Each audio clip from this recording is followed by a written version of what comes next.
Howrah station নিকটবর্তী ঘাটের মধ্যে হাওড়া ফেরিঘাট অন্যতম। এর নিয়ে অনেক ইতিহাস আছে। আমি আছি এখন হাওড়া স্টেশনের নিকটবর্তী আর কি গঙ্গার ঘাট আর কি হুগলির ঘাট, হুগলি নদীর ঘাট, যেটাই বলো না কেন। আমি একটা অফবিট প্লেসে এসেছি। আমি জানি না এই ঘাটটা কত পুরনো, ধারণাও নেই। দারুণ ঘাট। ঘাটটার নিচে এরকম এন্ট্রেন্স, পুরো গুহার মতো।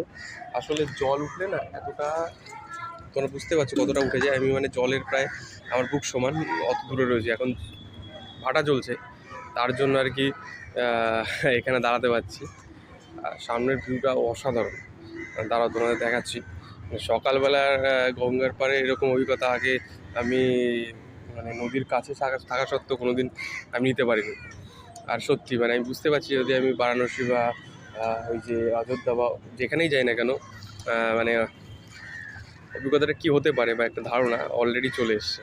তো তোমার দেখাই তারা একটা গুহার মতো জায়গা অতিক্রম করে আমি এখানে পৌঁছালাম। বুঝলাম যে এখন ভাটা চলছে বলে হয়তো আমি এই জায়গাটায় পৌঁছাতে পারলাম। সকালবেলা কি সুন্দর আমেজ লাগছে, বয়স্ক লোকরা স্নান করে নিশ্চয় ঠাকুর পুজো দেবে। সত্যি গঙ্গার ঘাট অসাধারণ জায়গা।